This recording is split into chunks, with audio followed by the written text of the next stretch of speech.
दुर्गा मसुर मर्दानी, देवी दुर्गा, आज आपने दुर्गामासुर का वध कर पुनः प्रमाणित कर दिया कि जगत जननी अपने संतानों के हित के लिए सदैव सजग रहती है। आपकी प्रत्येक लीला संसार के कल्याण के लिए ही होती है। काशी में अनेकों वर्षों तक बिना पल के झपकाए आपने मेरी प्रतीक्षा की, विशालाक्षी बनी। यदि आप ऐसा न करती तो दुर्गमासुर का वध दुर्गम हो जाता। किंतु प्रिय, अब आपकी संतानें पुनः सुरक्षित हैं, इसलिए अब आपके कैलाश लौटने का समय आ गया है।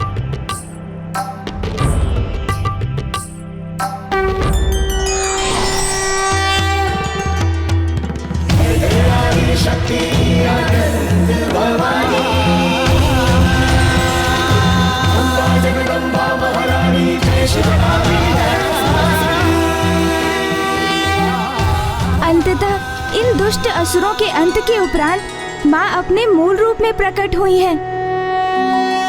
अर्थात अब ब्रह्मांड में सर्वत्र शांति स्थापित होगी और मुझे कैलाश में माँ के हाथों के मोदक खाने का सुख प्राप्त होगा भैया। अच्छा गणेश, असुरों की चिंता दूर होते ही तुम भोजन की चिंता में पड़ गए। चिंता तो होगी ना भैया, किंतु इस चिंता में इस बार मैं भी डूबा हुआ हूँ गणेश। मुझे भी माँ के हाथों के पकवान खाने की अत्यधिक लालसा हो रही है और मुझे पूर्ण विश्वास है कि कल कैलाश लौटते ही माँ हमारी ये इच्छा अवश्य पूर्ण करेंगी। ओह, तब तो बहुत आनंद आएगा भैया। और वैसे भी गणेश, कल तो माता का जन्म दिवस भी है। कल चैत्र शुक्ल पक्ष की नवमी और मृगशीरा नक्षत्र है। इसी तिथि की मध्य रात्रि में ही तो माँ ने जन्म लिया था।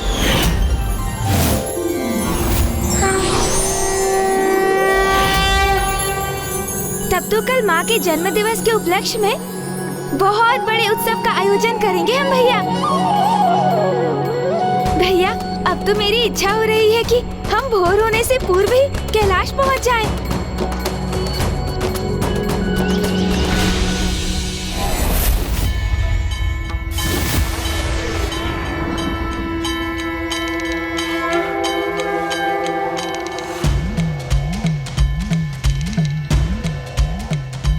संसार में अपना गृह, अपना निवास ही वो स्थान है जहां पहुंचकर सर्वाधिक सुख का अनुभव होता है।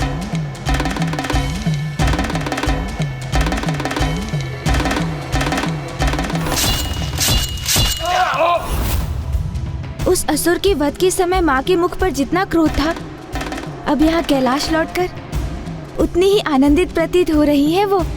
हाँ गणेश, और जब हम उन्हें उनके जन्म दिवस की बधाई देंगे तब तो और भी प्रसन्न हो उठेंगी माँ। किंतु भैया, आपसे पूर्व बधाई मैं दूंगा उन्हें। नहीं नहीं गणेश, बधाई माँ को तुमसे पूर्व तो मैं ही दूंगा।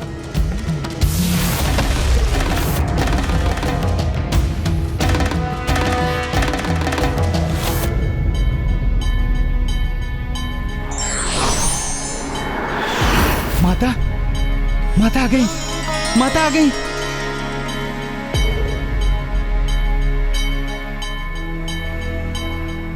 माँ, मुझे कुछ अत्यंत विशेष बात करनी है आपसे। माँ, आप मेरी बात सुनिए, क्योंकि वो तो उससे भी अधिक विशेष है।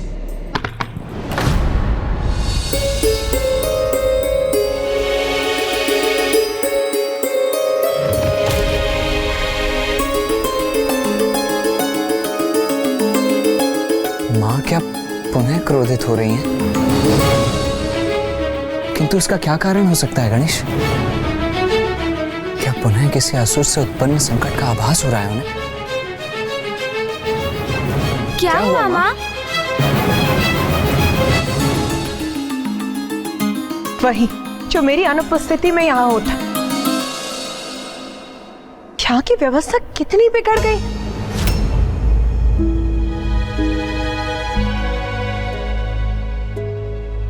ये क्या कह रही है माँ?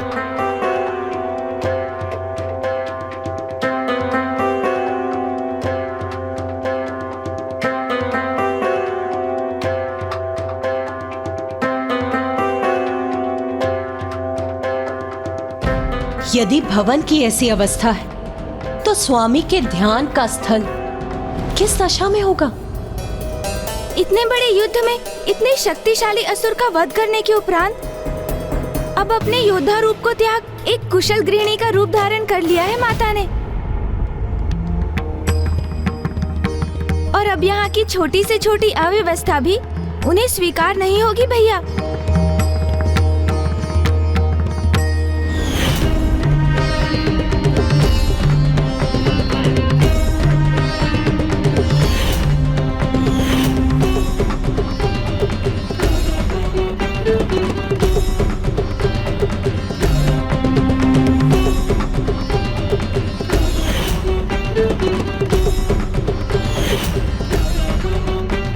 तो मेरा अनुमान उचित था। यहाँ तो कोई स्वच्छता नहीं, सब कुछ कैसा बिखरा पड़ा है। हाँ, स्वामी अपना ध्यान कैसे करेंगे?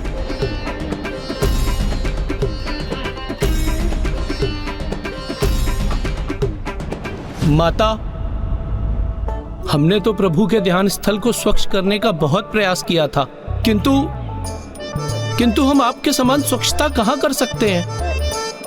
और ये देखिए ना माता, आज के दिवस ही हमने इस स्थान को 3-3 बार स्वच्छ किया है। देखिए, देखिए ना माता, देखिए, देखिए, देखिए ना माता, देखिए ना।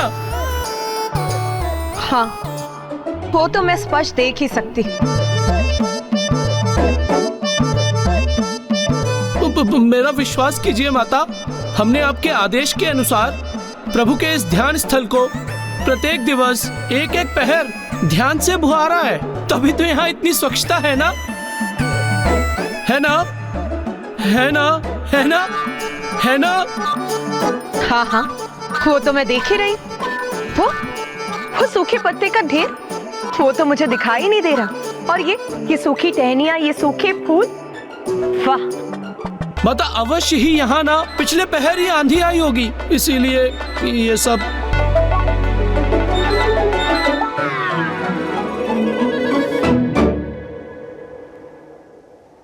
कोई बात नहीं नंदी जी, अब मैं आ गई हूं ना, अब मैं सब संभाल लूं।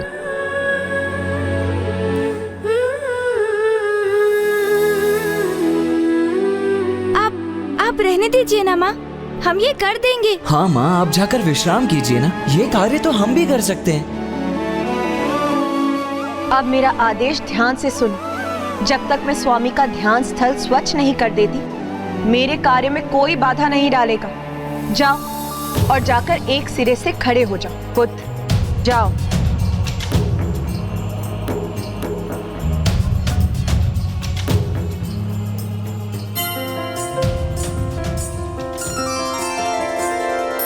देवी जिसने चंड मुंड दानव संहारे, नारी बन के आज स्वयं घर को भी संवारे।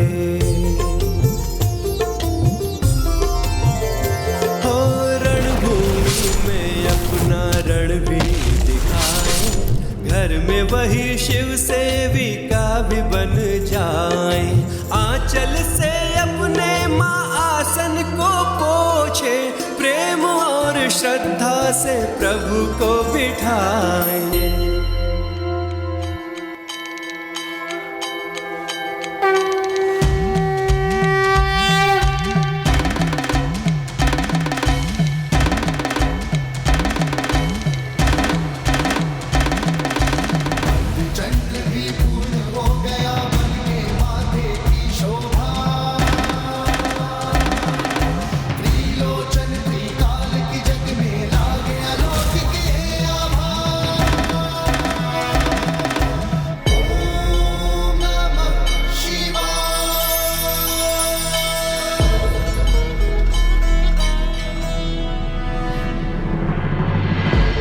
माँ का ये गृहिणी रूप देखकर ये कौन कह सकता है कि ये वही माँ दुर्गा भवानी है जो बड़े बड़े महाअसुरों का संहार करती है, जो कुपित होती है तो दानव दलों पर टूट पड़ती है, रण क्षेत्र में अधर्मियों का नाश कर देती है, तो वहीं दूसरी ओर अपने सौम्य रूप में एक कुशल गृहिणी बनकर परिवार के सभी जनों का ध्यान भी रखती है। अब एक ही स्थान पर ऐसे क्यों जड़ गए हो तुम दोनों? जाओ, जाकर शीघ्र तैयार हो जाओ। क्योंकि अब मैं तुम दोनों के प्रिय पकवान बनाने जा रही।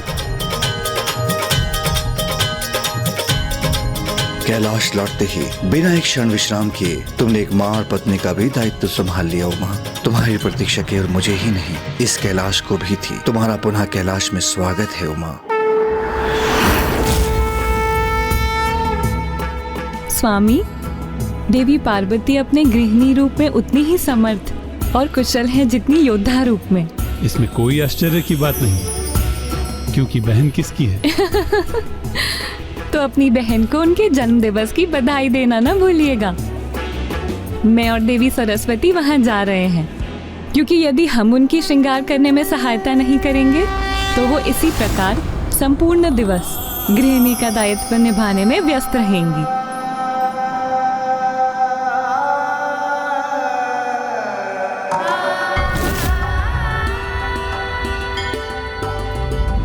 जाने दीजिए ना भैया, मैं छोटा हूँ ना आपसे।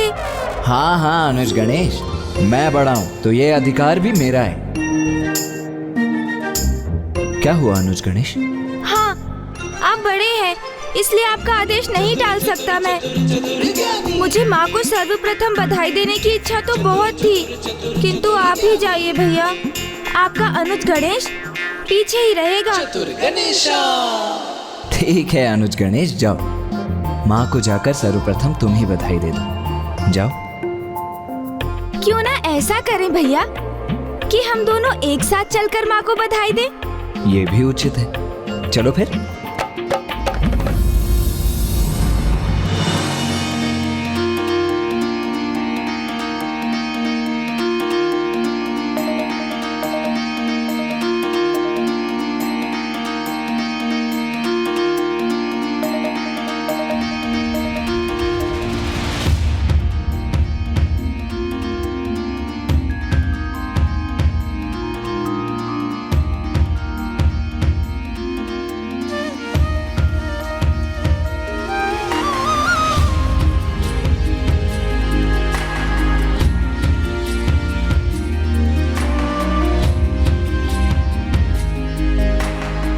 माँ तो यहाँ स्थित होकर भी पिताश्री की सेवा का ही विचार कर रही हैं भैया।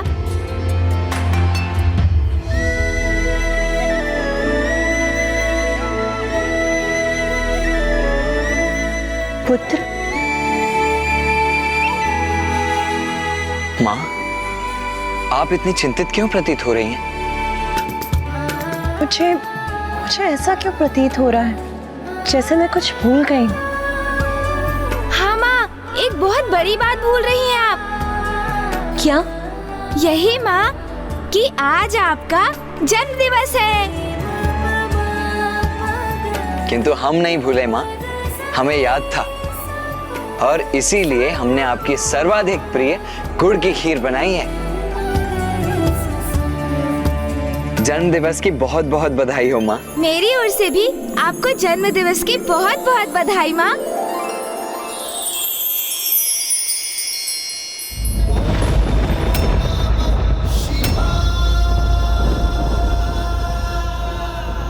माँ का ध्यान फिर कहीं भटक गया।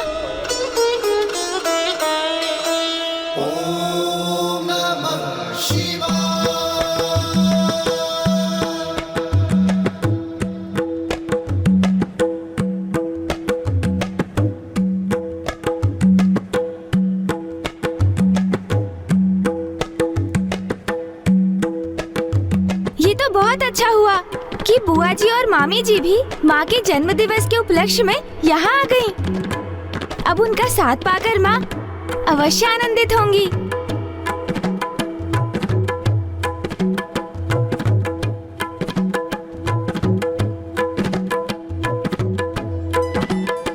प्रणाम महादेव।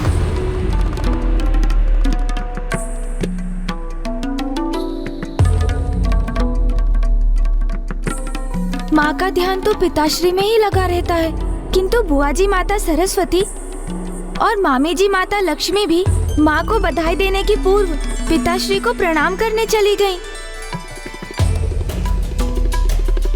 जबकि वो तो अभी भी ध्यानस्थ है।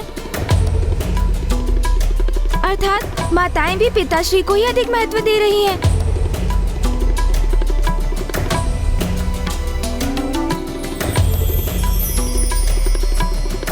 प्रणाम बुआ जी। प्रणाम मामी जी। कल्याण हो पुत्र। पधारिए देवी लक्ष्मी, देवी सरस्वती। ये इतना सब कुछ क्या ले आए आप दोनों? देवी पार्वती, आज आपका जन्म दिवस है, तो हम दोनों उपहार के बिना कैसे आ सकती थी? मैं आपके लिए कुछ आभूषण लेकर आई हूँ और मैं वस्त्र।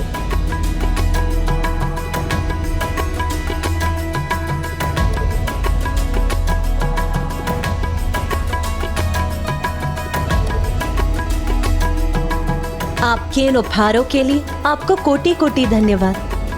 अब आप गृहस्थी के कार्यों से स्वयं को मुक्त कीजिए और तैयार हो जाइए, क्योंकि शीघ्र आपको जन्मदिन की बधाई देने के लिए अतिथिगण आते ही होंगे।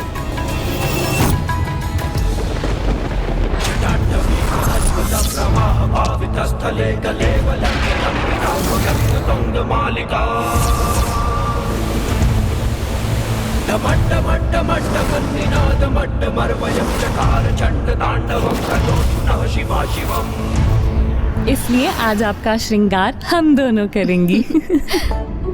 किंतु माँ, उसके पूर्व खीर का तो स्वाद ले लीजिए। ये तो आपको अत्यंत प्रिय है ना?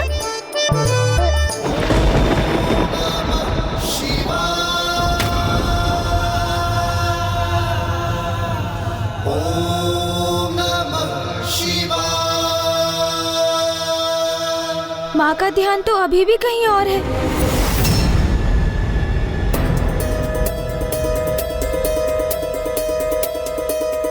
ये क्या? माँ अचानक इतनी विचलित होकर क्यों चली गई?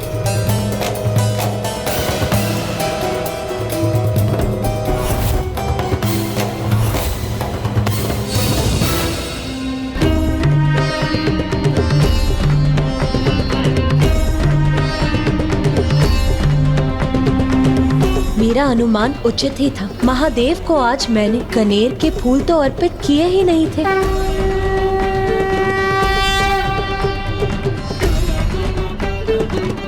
कनेर के ये पुष्प स्वीकार कीजिए स्वामी।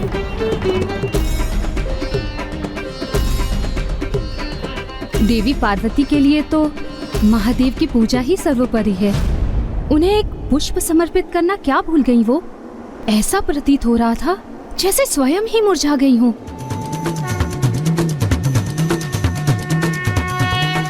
पिताश्री के लिए पूर्ण रूप से समर्पित है माँ। उनका कोई भी कार्य अधूरा नहीं छोड़ती।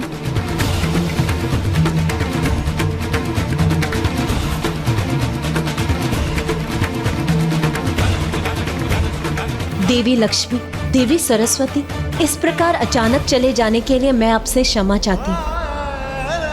वास्तव में स्वामी को धतूरे, अलसी, चमेली, हरसिंगार, बेल के साथ कनेर के पुष्प भी अति प्रिय हैं, जो मैं भूल गई थी, इसीलिए अब वहीं उनके निकट रखने गई थी। माँ, खीर।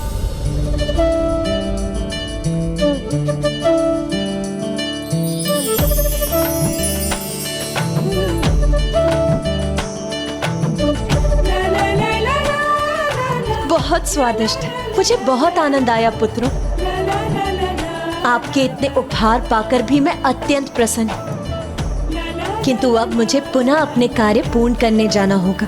प्रभु के लिए चूही के पुष्प और शमी के पत्रों की माला बनानी, उन्हें समर्पित करनी है। अब गृह के शेष कार्य आप बाद में कीजिएगा। वैसे भी ये पुष्प की माला तो प्रभु आपको भेंट करेंगे, क्योंकि आज आपका जन्म दिवस जो है।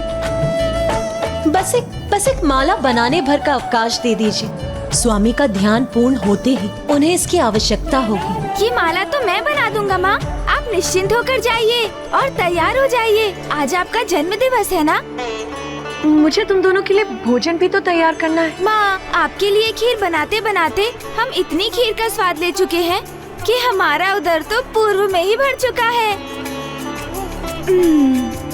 हाँ माँ। बेलपत्र भी एकत्रित करने हैं मुझे। वो मैं कर दूंगा माँ। हाँ, किंतु परंतु कुछ नहीं, बस आप चलिए चलिए।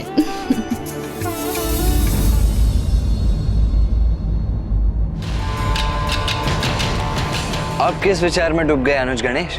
शीघ्र ही अतिथि यहाँ पहुँच जाएंगे। उसके पूर्व हमें कैलाश की सज्जा भी तो करनी है। भैया आप चलिए, मैं शीघ्र ही ये माला बनाकर आता हूँ।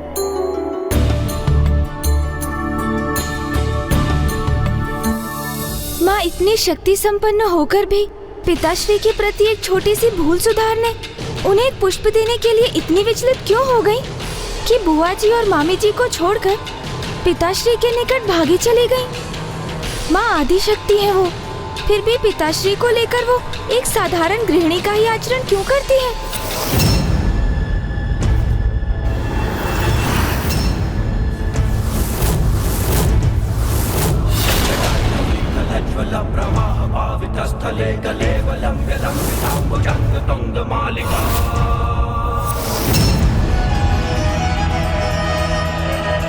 सूरज चमके माथे पर मंगल टीका, ऐसी शोभा देख के सृष्टि आनंदता हर रंग फीका। ईशों के जुड़े सजाए पृथ्वी के सारे गुलजार, बसे कैलाशपति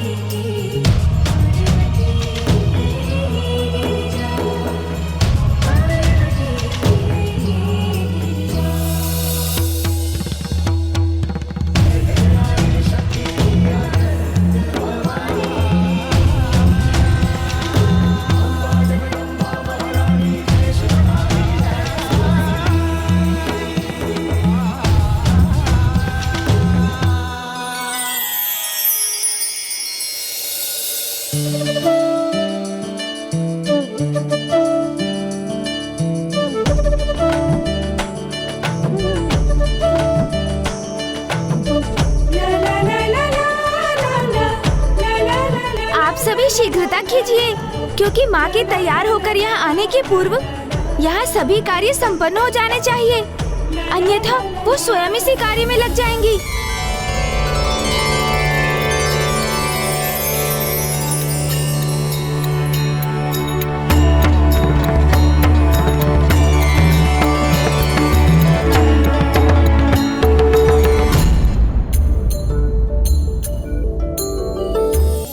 सभी कार्य उचित प्रकार से करो।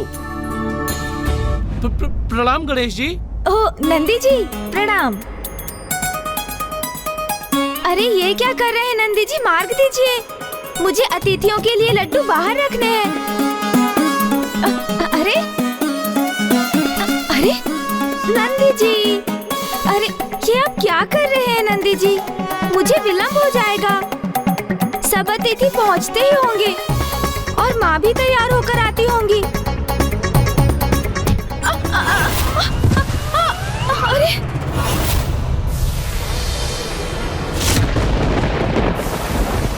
लीजिए, हो गया कल्याण। किंतु अब मैं ना दीपक गिरने दूंगा ना लड्डू, अन्यथा माँ के यहाँ आने के पूर्व सभी कार्य संपन्न नहीं हो सकेंगे।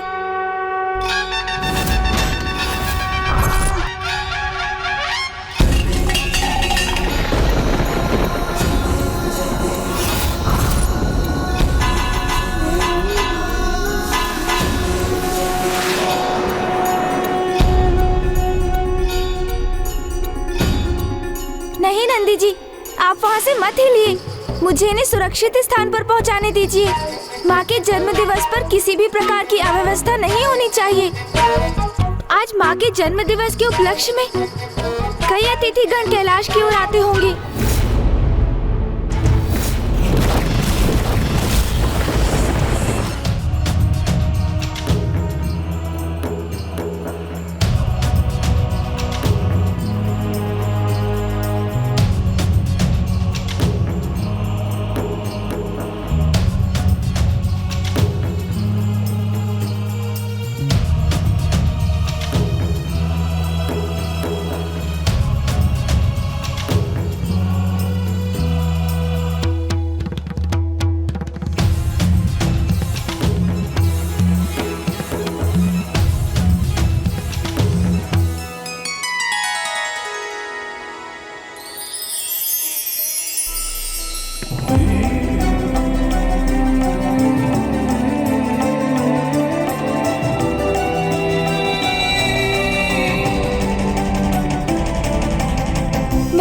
इतना ही चाहता हूँ कि जैसे ही माँ तैयार होकर बाहर आए, सभी माँ को बधाई देने के लिए माँ के द्वार पर पंक्तिबद्ध खड़े हो जाएं और माँ को ढेर सारी बधाइयाँ दें।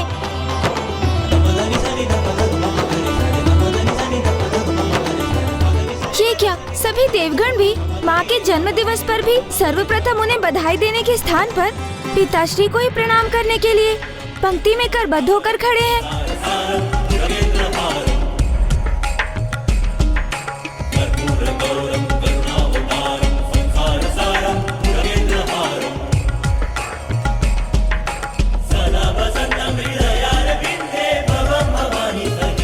पिताश्री जगत पिता है, देवेश्वर है, महादेव है, किंतु माँ भी तो जगत जननी देवी आदिशक्ति है।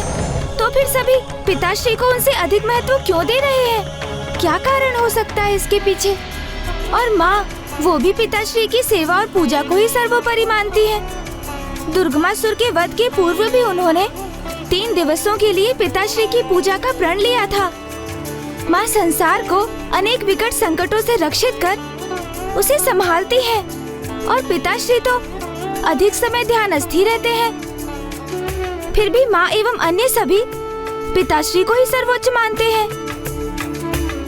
जिस प्रकार सर्वप्रथम मेरी पूजा होने के पीछे एक कारण है, उसी प्रकार पिताश्री प्रभु महादेव के भी सर्वाधिक महत्वपूर्ण होने का भी कोई ना कोई कारण तो अवश्य ही होगा।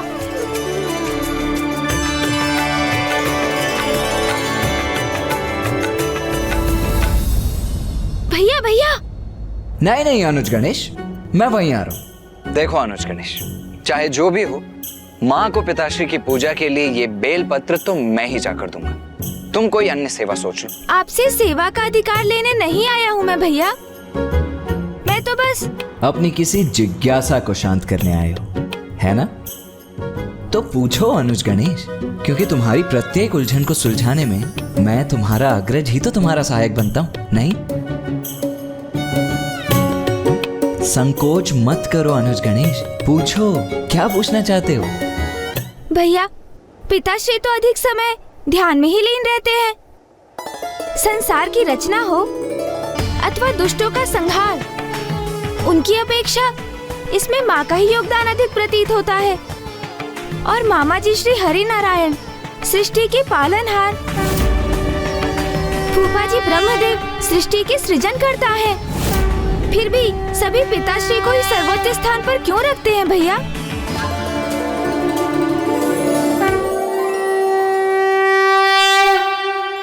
नागेंद्रहाराय त्रिलोचनाय भस्मांग। आज तो बड़ी अभूतपूर्व जिज्ञासा जागृत हुई तुम्हारे भीतर अनुज गणेश, किंतु तुम चिंता मत करो, तुम्हारी ये जिज्ञासा भी मैं शांत करूंगा। अनुज गणेश, पिताश्री एक ही स्थान पर ध्यान में स्थित अवश्य दिखाई प्रतीत होते हैं, किंतु वहीं स्थित रहकर भी संसार के समस्त क्रियाकलापों के संचालक वही हैं। संसार के इस गूढ़ रहस्य को समझने के लिए सर्वप्रथम तुम्हें महाशिव तत्व को समझना होगा अनुज गणेश।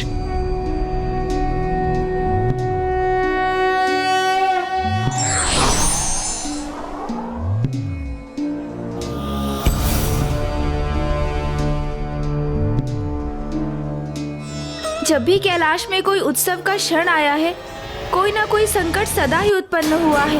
मेरे नामकरण के समय जो विघ्न मायावी रूप धरकर आया था, वो था दुष्ट सिंदूरा। माँ पिताश्री के पुनर्विवाह के समय भी विघ्न आया।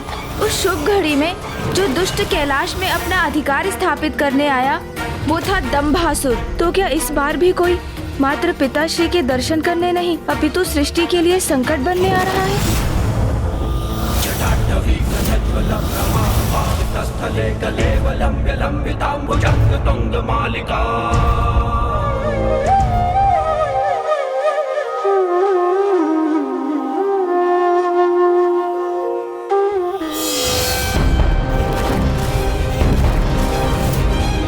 वह शर्वो रुद्रः पशुपतिरथो ग्रह सह महा।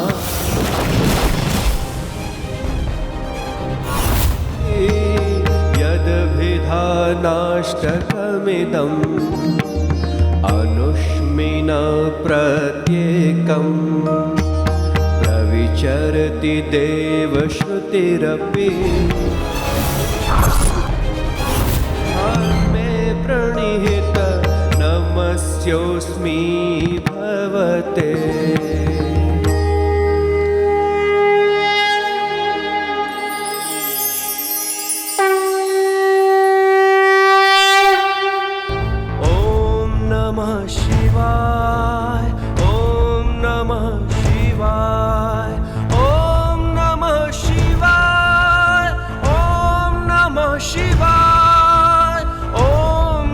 शिवाय ओम नमः शिवाय।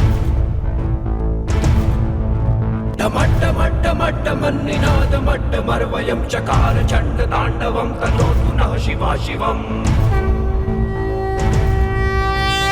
ओम नमः शिवाय ओम नमः शिवाय ओम नमः शिवाय।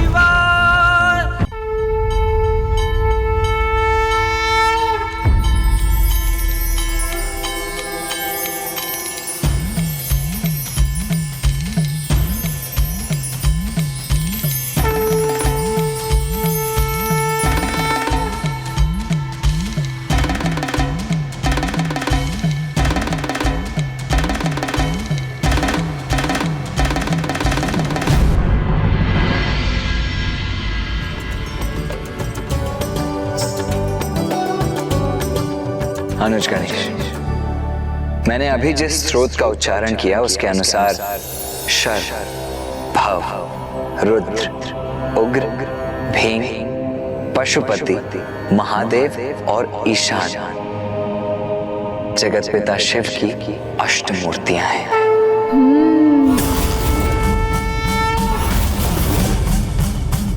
जिसमें प्रथम है भव अर्थात जल तत्व।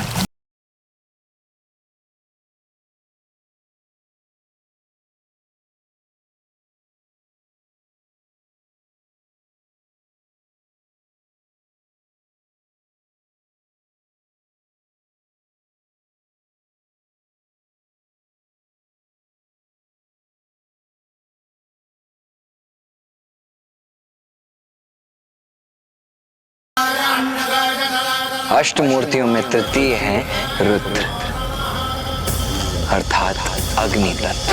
ओम शिवोहम रुद्र नामं भजेहम्।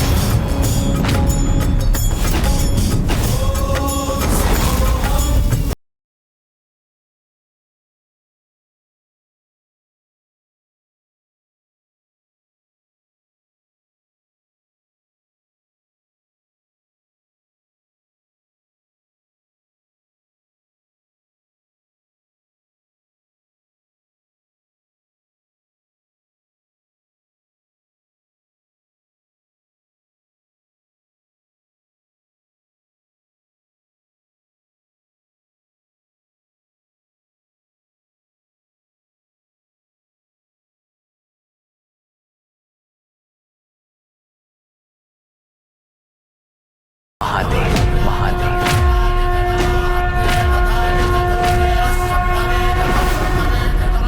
जो चंद्र का प्रतिनिधित्व करते हैं। कोटि अखिल परिपालना पूर्णा जगत कारणा सत्य देव देव प्रिया। सप्तम मूर्ति है ईशान अर्थात साक्षात सूर्य।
तो तुम्हें तब प्रतीत होगा गणेश,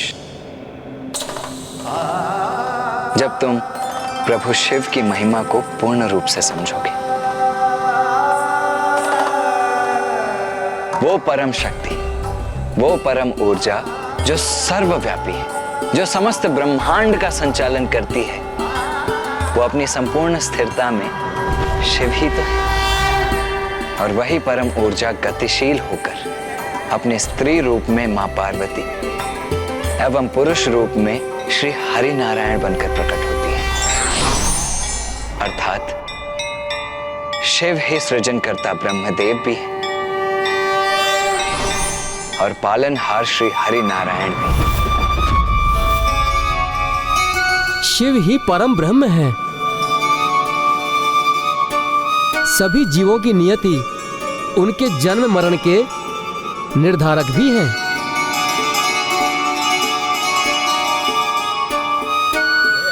माँ ने जब सृष्टि के कार्यों का निर्धारण किया तो ब्रह्मदेव को जन्म, विष्णुदेव को पालन और महादेव को संहार का दायित्व सौंपा।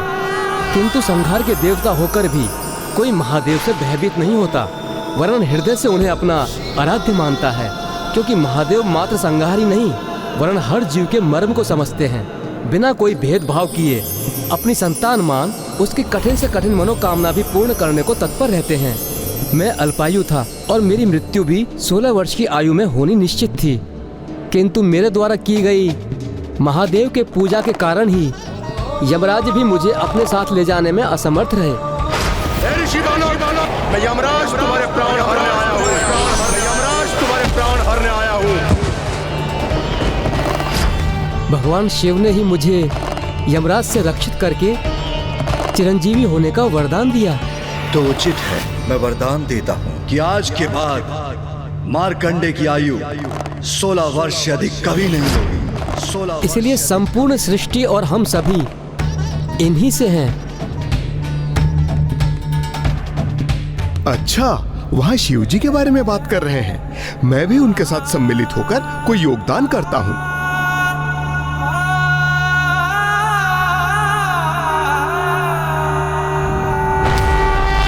शिव अनंत हैं। ऐसे अनंत अमृत सरोवर हैं वो, जिनके कृपा रूपी अमृत का भंडार कभी क्षीण ही नहीं होता। उनके साकार रूप के प्रत्यक्ष दर्शन से तो हम कृतार्थ होते ही हैं, किंतु उनके जो निराकार स्वरूप हैं वही सर्वत्र व्याप्त हैं।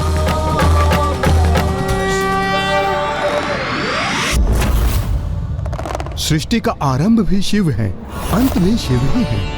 सृष्टि के सृजनकर्ता, पालनहार, संहारक सभी तो शिव हैं।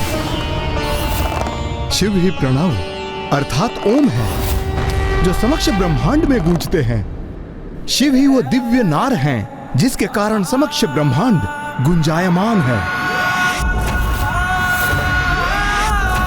शिव ही वो स्वर है जिनका हम श्रवण करते हैं, इसीलिए हम सब उन्हीं को भजते हैं।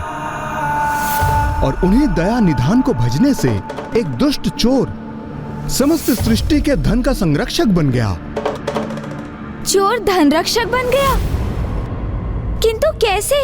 मैं कुछ समझा नहीं। गणेश जी, अपने प्रथम जन्म में मैं यागदत्त नामक एक ब्राह्मण था, जो उच्च कुल में जन्म लेने के उपरांत भी जुए तथा मादक पदार्थों के लत के कारण चौर्य कर्म करने लग गए।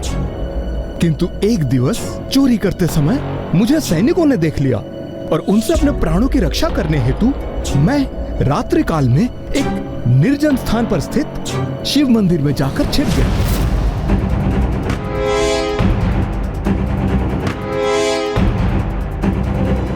कहाँ छिपूं? हाँ, यहाँ छिप जाता हूँ। अवश्य यही कहीं छिपा होगा वो चोर।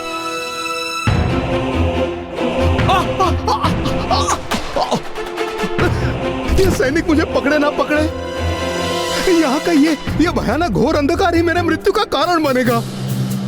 कुछ करना पड़ेगा, कुछ।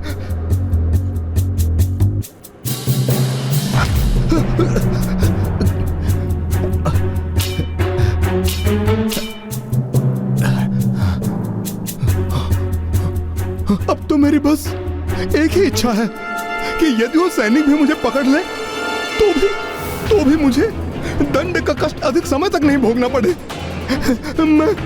मैं अधिक समय तक मैं कारागार में नहीं रहना चाहता।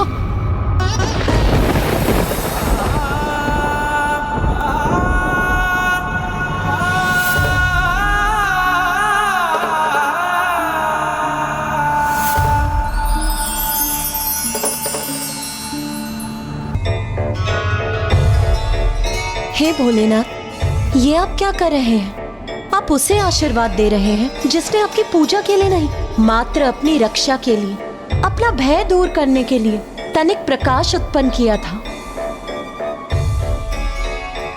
अज्ञानतावश ही सही, किंतु उसने मेरे मंदिर को प्रकाशित किया है और इसलिए मैं अपने मंदिर में दीपक प्रज्वलित करने के समान ही मानता हूं। इसलिए मैं उसकी इच्छा अवश्य पूर्ण करूंगा।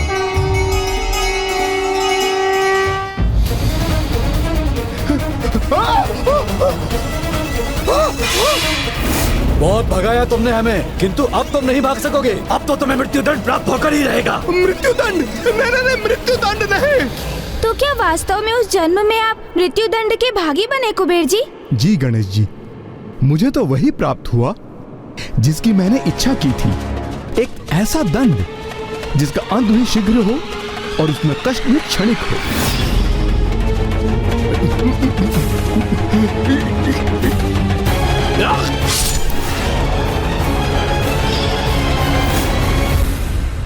चलो, तुम्हारा यमलोक जाने का समय आ गया।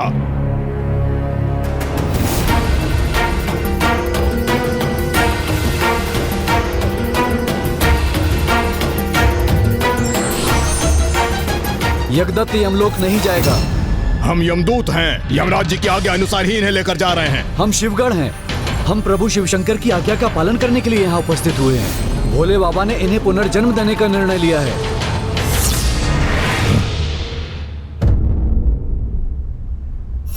ऐसे दया निधान है हमारे प्रभु शिव शंकर जी, जो एक दुराचारी को भी अज्ञानता में किए गए पुण्य का फल प्रदान करते हैं, जिसके फल स्वरूप मुझ जैसे निम्न कोटि के चोर को भी अपने अगले जन्म में कलिंग के राज अरिंदम के पुत्र युवराज दंभ के रूप में जन्म लेने का सौभाग्य प्राप्त हुआ। ये जन्म तो प्रभु के कृपा के कारण ही प्राप्त हुआ था। इसलिए इस जन्म में मेरा सारा रुझान सत्कर्मों की ओर ही था। मैं सदैव पूजा पाठ करता था। प्रतिदिन मैं शिव अभिषेक कर, दीप को प्रज्वलित कर केवल उनकी आराधना करता था। और उसी के फल स्वरूप जब मुझे उस जन्म से मुक्ति प्राप्त हुई तो मेरा जन्म ऋषि विशर्वा के पुत्र के रूप में हुआ। और उस जन्म में प्रभु की कृपा से मुझे तप करने का सामर्थ्य भी प्राप्त हुआ। प्रभु के दर्शन हेतु मैंने अपना तप आरंभ किया।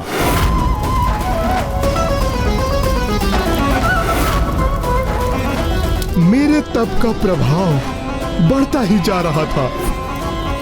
ओम नमः शिवाय, ओम नमः शिवाय, ओम नमः शिवाय, ओम नमः शिवाय, ओम नमः शिवाय। तुम्हारी तपस्या पूर्ण हुई वत्स, तुम्हारी तपस्या पूर्ण हुई वत्स।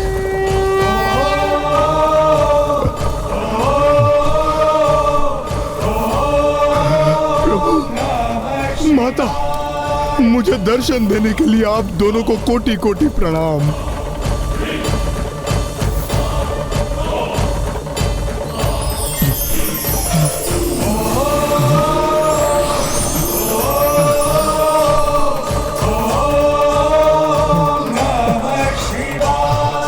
वत्स, वरदान मांगो।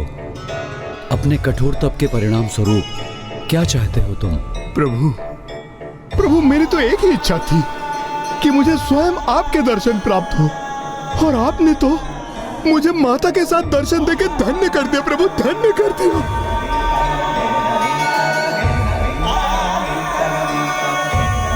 बस प्रभु, मेरे तप का तो यही फल था जो मुझे प्राप्त हो गया। ये तब तो तुमने स्वर्णिम रंग के धधकते लावे में खड़े होकर किया है, और स्वर्ण कर तो धन भी होता है। इसलिए वत्स कुबेर, मैं तुम्हें संसार के समस्त धन के संरक्षक बनने का वरदान देता हूँ।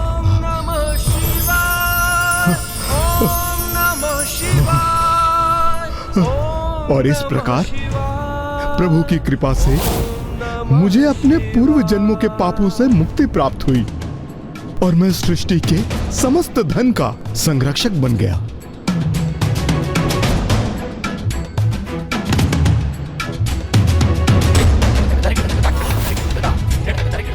किंतु इसके लिए आपने भी तो अत्यंत कठोर तप कर महादेव को प्रसन्न किया था कुबेर जी।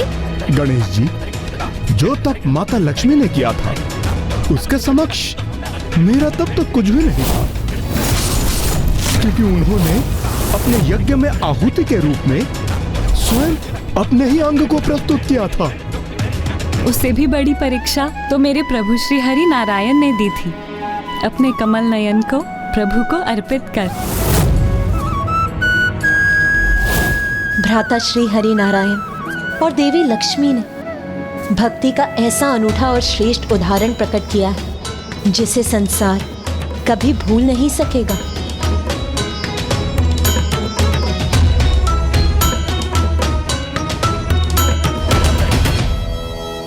किंतु मामा जी, यदि आपने पिताश्री को अपना नेत्र समर्पित कर दिया और मामी जी ने अपने अंग को अपने शरीर से विलग कर तप की अग्नि में उसकी आहुति दे दी, तो फिर आप दोनों ने अपना संपूर्ण रूप कैसे प्राप्त किया? ये सब तो प्रभु महादेव की ही लीला थी पुत्र गणेश। उन्हीं की कृपा से हमें पुनः पूर्णता भी प्राप्त हुई थी। मामी जी, पिताश्री महादेव की अद्भुत लीला और आप दोनों की अद्भुत त्याग की कथा विस्तार से कृपया सुनाइए ना। देवी लक्ष्मी, क्यों ना आप अपने तप की कथा सुनाकर गणेश की जिज्ञासा को शांत करें। अवश्य स्वामी, तभी तो पुत्र गणेश को ज्ञात होगा कि आपके कारण इतना कठोर तप क्यों किया था मैंने। मामा जी श्री हरि नारायण के कारण? कदाचित मुझे ये कहना चाहिए कि उनके लिए तप कर रही थी मैं, क्योंकि एक बार वैकुंठ में जब मैं स्वामी की सेवा कर आनंदित हो रही थी, तब ये स्वयं अपने नेत्र मूंदे किसी और ही आनंद में लीन थे।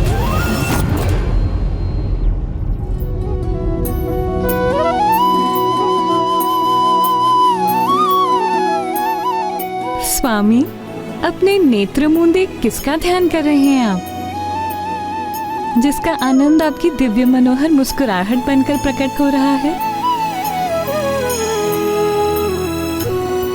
उन्हीं के ध्यान में, मेरे हृदय में जिनका वास है। समझी, आप तो मेरे ही ध्यान में डूबे हैं। आपके हृदय में तो मैं ही वास करती हूँ ना।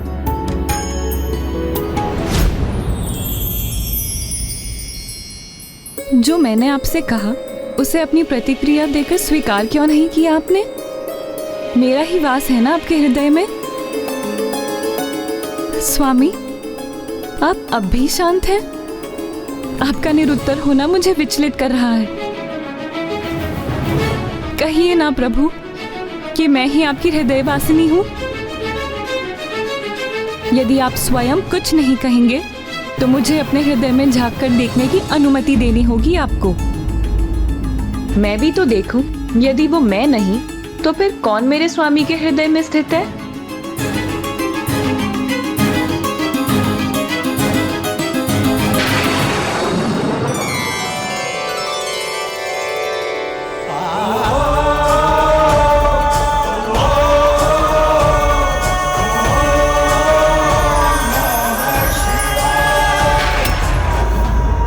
प्रभु महादेव, जगत के पालनहार मामा जी श्री विष्णु जी के हृदय में मेरे पिता श्री जगत पिता महादेव वास करते हैं। केवल मेरे हृदय में नहीं गणेश, महादेव तो प्रत्येक जीव के हृदय में वास करते हैं। जिन्हें इस सत्य का बोध है वो इसे स्वीकार कर परम सुख का आनंद उठाते हैं। किंतु कुछ ऐसे भी जीव हैं जिन्हें इस सत्य का ज्ञान तो है, किंतु अपने अहंकारवश वो इसे नकार कर अपने दुर्भाग्य को आमंत्रित करते हैं। ओम नमः शिवाय, ओम नमः शिवाय।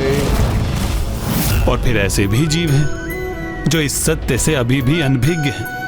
उन्हें तो इस परम सत्य का ज्ञान होना अभी शेष है। किंतु यदि आपके हृदय के एक भाग में पिताश्री का वास है तो अवश्य दूसरे भाग में मामी जी का ही वास होगा। मुझे भी ऐसा ही प्रतीत हुआ था पुत्र गणेश, किंतु मुझे विश्वास है स्वामी कि आपके हृदय की शेष भाग की स्वामिनी तो मैं ही होंगी। आपके हृदय में बसे महादेव के तो दर्शन हो गए, अब शेष भाग में भी देखने की आज्ञा दीजिए मुझे स्वामी।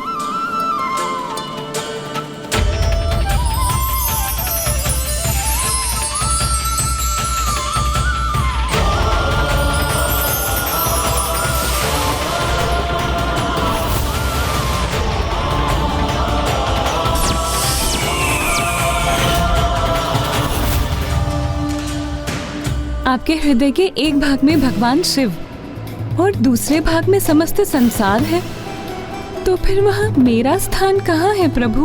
प्रिय, शिवाय विष्णु रूपाय शिव रूपाय विष्णुवे, शिवश्च हृदयं विष्णु विष्णु च हृदय शिवम। जिस प्रकार महादेव के हृदय में मेरा वास है, उसी प्रकार मेरे हृदय में महादेव का वास है। और जगत का पालनहार होने के नाते मेरी एक दृष्टि सदैव संपूर्ण सृष्टि पर बनी रहती है। इसलिए मेरे हृदय के एक भाग में आपको महादेव और दूसरे भाग में संपूर्ण सृष्टि दिखाई देती है।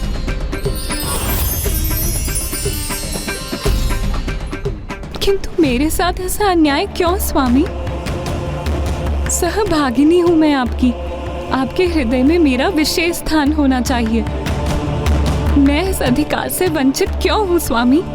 मुझे अपने हृदय में स्थित होने का, अपनी हृदय वासिनी बनने का वरदान दीजिए स्वामी। प्रिय, यदि मैं ऐसा कर सकता तो अवश्य करता, किंतु ये वरदान तो केवल भोलेनाथ ही दे सकते हैं, क्योंकि मेरा ये हृदय तो सहस्त्र वर्षों से केवल महादेव की भक्ति में ही लीन है।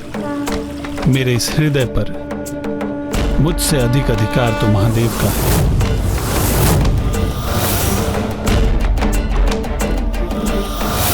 अर्थात मामा जी ने आपकी विनती स्वीकार करने में असमर्थता व्यक्त कर दी। फिर क्या हुआ मामी जी?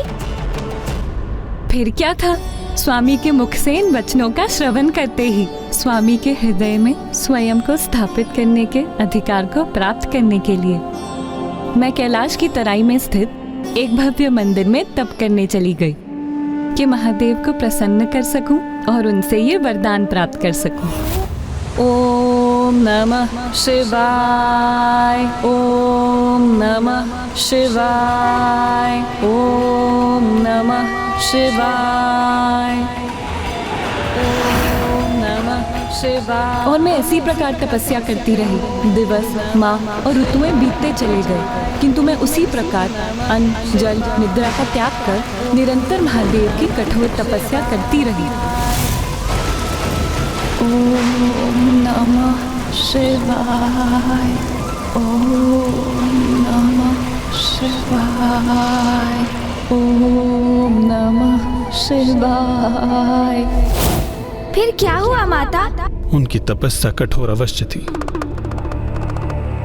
किंतु देवी लक्ष्मी अपने दृढ़ संकल्प पर स्थिर रही और सहस्त्र वर्षों तक अनेकों कष्ट सहकर अपनी तपस्या में लीन रही। ओम नमः शिवाय, ओम नमः शिवाय। हे देवी, महादेव के दर्शन हेतु महादान की आवश्यकता है, अंग समर्पित करने की आवश्यकता है।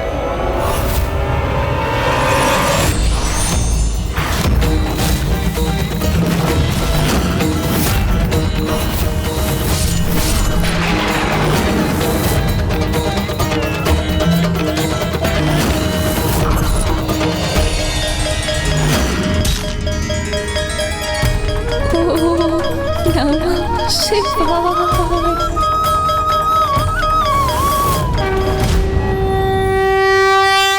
फिर देवी लक्ष्मी के त्याग से और कठोर तप से प्रसन्न होकर महादेव ने उन्हें दर्शन दिए और महादेव के प्रकट होते ही महादेव की कृपा से देवी लक्ष्मी के शरीर ने पूर्व के समान पुनः पूर्णता प्राप्त की।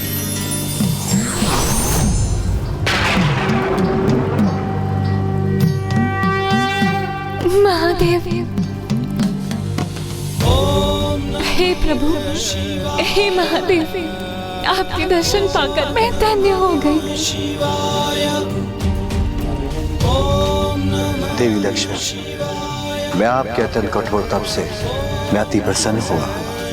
कहिए मुझसे क्या वरदान चाहती हैं आप? प्रभु, कोई भी पत्नी इससे अतिरिक्त और क्या चाहेगी कि उसके पति के हृदय में उसका वास उसी प्रकार हो जिस प्रकार उसके स्वयं के हृदय में उसके पति का स्थान होता। किंतु महादेव, जब आप दोनों ही एक दूसरे के हृदय में वास करते हैं तो मेरे स्वामी के हृदय में मेरे लिए स्थान कहाँ? इसीलिए प्रभु, मेरी तो एक ही इच्छा है कि मैं मेरे स्वामी की हृदय वासिनी बन सकूं और उनके हृदय में एक विशेष स्थान प्राप्त कर सकूं।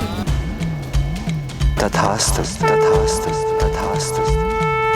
जिस प्रकार आपके हृदय में श्री हरि का वास है, उसी प्रकार मुझसे भी पूर्व उनके हृदय में आपका ही स्थान होगा। उनके हृदय में आपका ही स्थान होगा। उनके हृदय में आपका ही स्थान होगा। हो गया बन के माथे की शोभा, त्रिलोचन त्रिकाल की जग में लागे अलौकिक ये आभा। और इसीलिए संसार में आपका एक और नाम प्रचलित होगा, विष्णु बक्षु विभूषणी। विष्णु बक्षु विभूषणी अर्थात जो प्रभु विष्णु के वक्ष की आभूषण है, जो उनके हृदय में ही वास करती है। मुझे ये वरदान देने के लिए आपका कोटि कोटि धन्यवाद प्रभु। और आज मैं भी ये घोषणा करती हूँ, जो भी ओम विष्णु वक्षु विभूषणी मंत्र का जाप करेगा उसके गृह में सदा मेरा वास होगा। किंतु प्रभु, मेरी एक चिंता अभी भी शेष है कि आपको प्रसन्न करने हेतु मैंने तो अपना अंग समर्पित कर तप संपन्न कर लिया था, किंतु कली काल में मनुष्यों पर कली का ही प्रभाव होगा। वो मोह माया से ग्रस्त आत्म प्रेम में मुग्ध रहेंगे, तो आपको प्रसन्न करने हेतु वो अंग समर्पित कैसे करेंगे प्रभु? इसीलिए प्रभु, कलयुग में भी आपके भक्त आपको प्रसन्न कर सके, इसका कोई सरल मार्ग सुझाइए। देवी लक्ष्मी, इस यज्ञ अग्नि में दी हुई आपकी आहुति कदापि व्यर्थ नहीं जाएगी।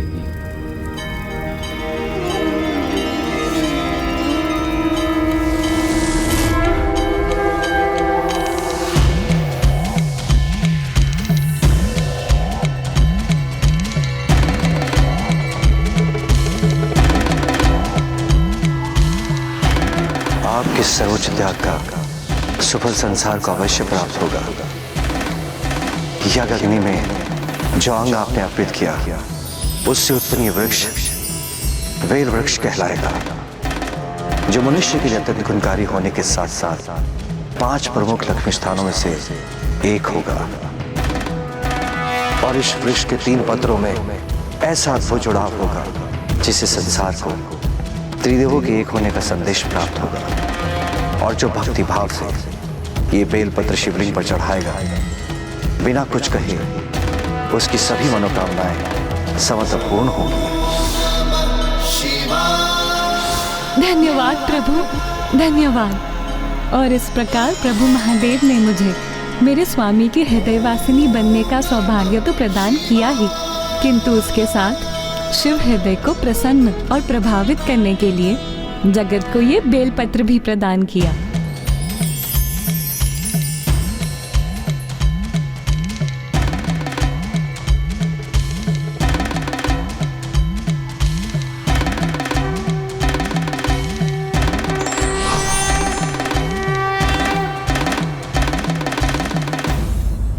अर्थात पिताश्री ने जगत को उन्हें प्रसन्न करने का सरल उपाय दे दिया। उपाय सरल अवश्य है, किंतु इस सरल उपाय को करने के लिए भक्त के मन में सरलता का होना आवश्यक है, अन्यथा महादेव की परीक्षा इतनी सरल कैसे हो सकती है? एक ऐसी ही परीक्षा मुझे भी देनी पड़ी थी, श्रद्धा, धैर्य और निष्ठा की परीक्षा।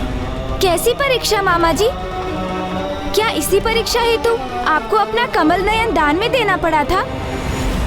मुझे बताइए ना मामा जी, क्या हुआ था? इतने सारे प्रश्न। तुम चिंता न करो गणेश, मैं तुम्हारे सभी प्रश्नों के उत्तर दूंगा और तुम्हारी इस प्रबल जिज्ञासा को अवश्य शांत करूंगा। इस प्रसंग का आरंभ दो भयंकर दुष्ट असुर भ्राताओं से हुआ, जो असुर सम्राट विपरिचित के पुत्र थे। उन असुर भ्राताओं में एक का नाम था दुर्दांत और दूसरा था जरांत। इतनी अपार शक्ति के स्वामी थे दोनों कि वो अपनी संयुक्त शक्ति से बड़ी सेना को पराजित कर सकते थे। दोनों असुर गुरु शुक्राचार्य से प्राप्त की गई एक अष्टवक्रीय दिव्य हीरे की असुरी शक्ति से स्वर्ग पर विजय भी प्राप्त कर लिया, परंतु अब इस महासंकट को कोई हर सकता था तो वो थे स्वयं महादेव।